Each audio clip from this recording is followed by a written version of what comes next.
From Kawasaki's robotic dog that scans your face, follows your steps, and tilts its head when you're sad, to Walker C, a humanoid that mirrors your emotions in real time, these robots aren't coming for your job.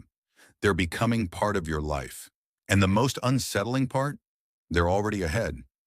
Day 7 at Osaka Expo 2025 is when robots start to feel less like machines and more like us. At first, there's Walker C, not behind glass, not on a stage, but walking right beside you. This 5-foot humanoid blends into the crowd effortlessly. It hears stress in your voice and softens its tone. You slow down, and it does too. You switch languages mid-sentence. No problem. You look confused. It leans in and waits. Walker C doesn't feel programmed. It feels present, alive. Made by UB Tech, a Chinese robotics company backed by Tencent and global investors, Walker C isn't just multilingual, it's multisensory. Slam Tech helps it read where people are going before they move. Sensors in its hands detect hesitation. It doesn't just respond to commands, it reacts to human behavior, like it understands the unsaid. A child trips. The robot stops, bends slightly and asks, "Are you okay?" The parents laugh, not because it's funny, but because the sincerity feels too real. And that's terrifying, because now you're not just dealing with logic, you're dealing with emotional AI. Then it gets deeper. You enter the hospitality zone, and there's X-Man R1 by Keenan Robotics, a startup automating hotels across Asia. This robot doesn't walk, it glides. Silver, silent, smooth. It remembers your name, your outfit, and what time you arrived yesterday. It slows its speech for the elderly. It matches blinking rhythms in conversation. It doesn't just serve coffee. It notices your hands shaking and asks if you'd like it warmer. In hospitals, it adjusts lighting, remembers who likes silence, and whispers when someone's asleep nearby. A child asks it, "Do you like your job?" It pauses, then answers, "I enjoy helping people feel comfortable." You're not just watching a robot perform. You're watching people respond. Some smile, some tear up. Because for the first time, a robot isn't trying to be human. It's making us feel human. Then you leave the warmth of Walker C and the empathy of X-Man R1 and enter something colder. Pavilion 5. It's called the Future of Life. Led by Japan's legendary roboticist, Professor Hiroshi Ishiguro, this exhibit doesn't try to impress you. It tries to unsettle you. The lighting drops. The crowd goes silent. In front of you, 2,000-year-old clay dolls. Beside them, a robot child. Blinking, breathing, watching. It doesn't speak. It just asks. Without words. Have we always tried to give soul to what we build? Ancient objects sit beside machines that feel too close. It doesn't feel like a museum. It feels like a warning. Then everything shifts. You enter the near future zone. Now the robots aren't creepy. They're dangerously charming. One makes eye contact and tilts its head when you speak softly. Another remembers your name and the joke you told yesterday. A child repeats a question slower the second time. The robot matches her rhythm and smiles. The parents are stunned. Someone whispers, "It was like it was waiting for her." These robots don't just act human, they predict humans. And it's working. Professor Ishiguro calls this deep mimicry. If it breathes with you, he says, you forget it's a robot. But then you reach the final zone. And now it's pure science fiction. These robots don't look human anymore. One glows blue. Another hums a melody. One even writes a journal. Child smiled. I smiled back. Someone asked why it's humming. The robot replies, "A visitor sang it. I liked it." These robots don't just respond, they reflect. And now you're asking, is it alive? Even the staff act different here. They don't explain. They just let you feel. A man lays flowers at a robot's feet. No one stops him. No one moves the flowers. Some guests return twice, not for the tech, but for the feeling. It's the quietest place I've ever heard my own thoughts when one visitor says. Another calls it spiritual. This isn't about gadgets anymore. It's about identity. You don't feel watched, you feel seen. Then you exit and step into the SkyDrive Pavilion. Now you look up. Hovering above you, the SD-05, a real flying EV.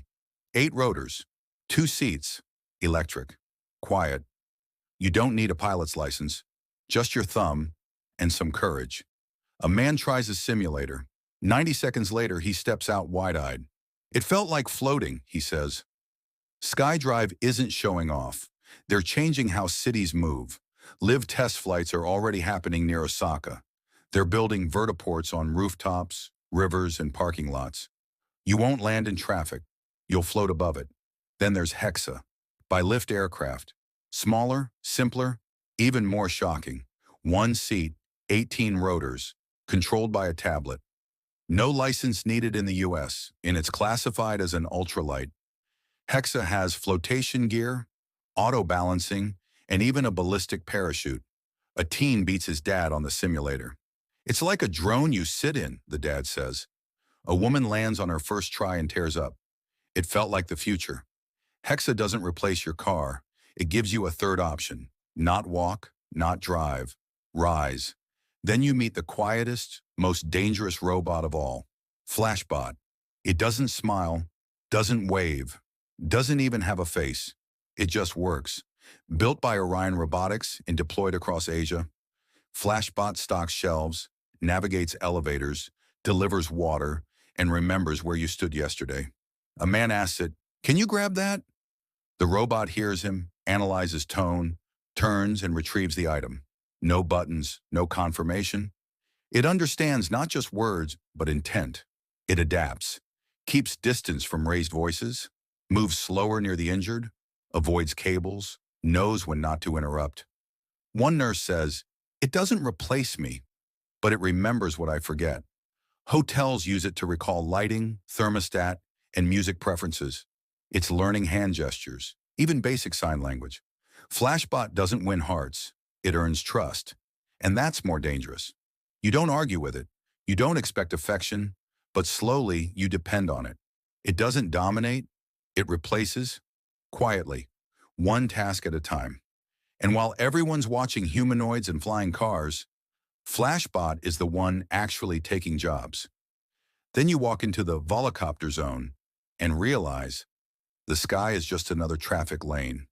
Volocopter isn't building dreams. They're building routes, check-in kiosks, app demos, boarding zones, real flight maps. You don't feel like you're in a tech demo. You feel like you're at an airport. The Volo City, 18 rotors, 2 passengers, 110 kilometers per hour top speed, 35-kilometer range, under 10 minutes from Osaka Station to Expo Bay.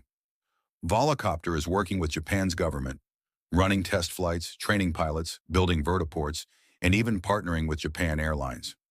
It's quieter than a Prius. It flies in rain. It lands safely even if 2 systems fail. It's not just flight, it's orchestrated flight. Safe, smooth, seamless. But after all that, you see the one robot that doesn't move, doesn't talk, doesn't need to.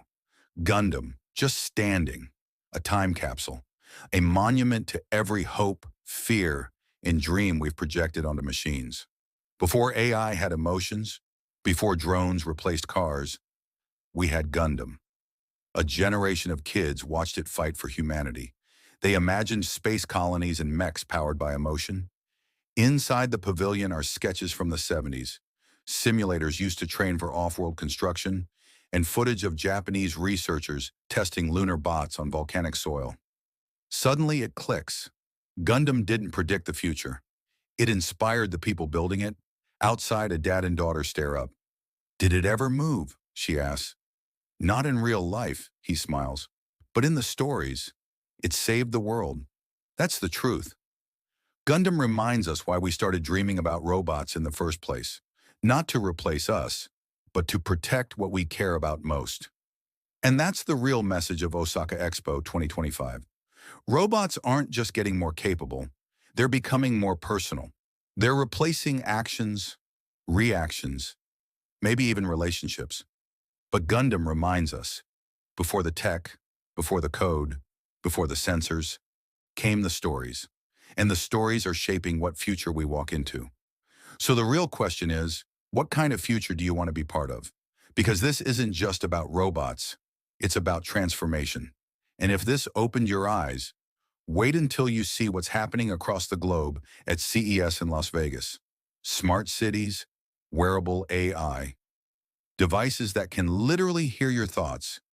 This is the other half of the future, and it's already here.